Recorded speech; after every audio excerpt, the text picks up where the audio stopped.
भारत में स्थित एक ऐसी गुफा जिसके बारे में बहुत कम लोगों को पता है। जी हाँ, मैं बात कर रहा हूँ रामायण काल की बाली की गुफा के बारे में। वैज्ञानिक बाली की गुफा में घुसे तो अंदर का नजारा देखकर उनके भी होश उड़ गए। ऋषिमुख पर्वत पर स्थित सुग्रीव की गुफा के बारे में तो हर कोई जानता है, लेकिन बाली की गुफा से सब अनजान है, जो अपने अंदर कई राज समेटे हुए। इसका पता जब वैज्ञानिकों को चला तो वे भी इसके अंदर गए और ऐसे प्रमाण मिले जिससे यह साबित हो गया कि यह गुफा सचमुच बाली की है। परंतु उस गुफा के अंदर उन्हें ऐसा क्या मिला जिसके बाद उनके भी होश उड़ गए। वानर राज बाली का शासन किष्किंधा नगरी में हुआ था। तो वह इतना बलशाली था कि उसने रावण को भी पराजित कर रखा था। परंतु ऐसा क्या हुआ कि भाई भाई में दुश्मनी हो गई। इसके पीछे का कारण ये गुफा है जिसमें हम बाली की गुफा के नाम से जानते हैं। एक बार की बात है, मायावी नाम के राक्षस ने बाली को चुनौती दी। बाली उसके पीछे भागा। वह भागते भागते एक गुफा में घुस गया।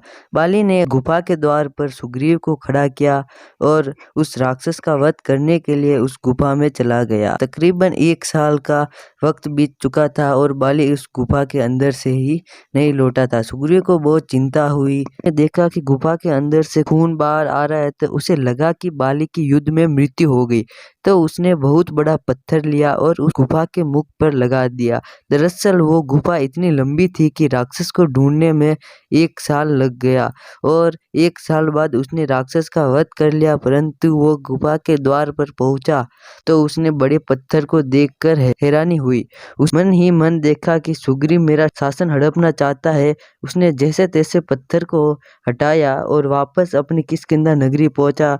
तो अपनी नगरी से सुग्रीव को निकाल दिया गया। इसके बाद सुग्रीव अन्य वानरों के साथ ऋषिमुख पर्वत पर रहने लगा और आज के समय में बाली की वही गुफा तुंगभद्री नदी के किनारे कर्नाटक के हम्पी शहर के आसपास स्थित है। वहाँ के लोगों ने दावा किया है कि यह वही मायावी गुफा है जिसमें बाली और मायावी के बीच युद्ध हुआ था। तो वैज्ञानिकों को इस बात का पता चलते ही वह शोध करने के लिए गुफा में पहुंच गए। परंतु वह गुफा के अंदर पहुंचे तो उनको इस बात का अंदाजा नहीं था कि गुफा इतनी लंबी है। तो वह पुनः गुफा के बाहर आ गए और अपने साथ खाना पाने की व्यवस्था करके दोबारा उस बाली की गुफा में घुसे।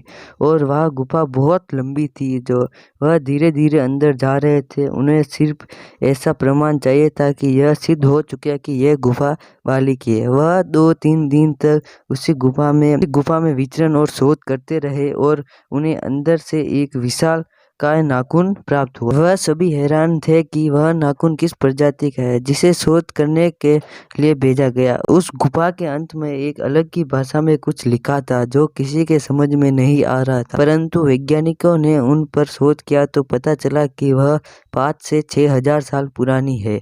तो वानर नाम की प्रजाति उस लिखावट का इस्तेमाल करती थी और वो नाखून अच्छी तरह से शोध किया गया तो मान दिए गए कि यह जरूर उस मायावी राक्षस का ही नाखून है। जिसके बाद वैज्ञानिकों ने इस बात पर मोहर लगा दी कि यह सचमुच बाली की ही गुफा है। तो दोस्तों, इस घटना पर आपका क्या विचार है, प्लीज हमें कमेंट करके जरूर बताएं और हमारे चैनल को प्लीज सब्सक्राइब कर लीजिए और बेल आइकन को भी ऑन पर रखें, जिससे ये होगा कि हमारे वीडियो आपको सबसे पहले मिलेगी।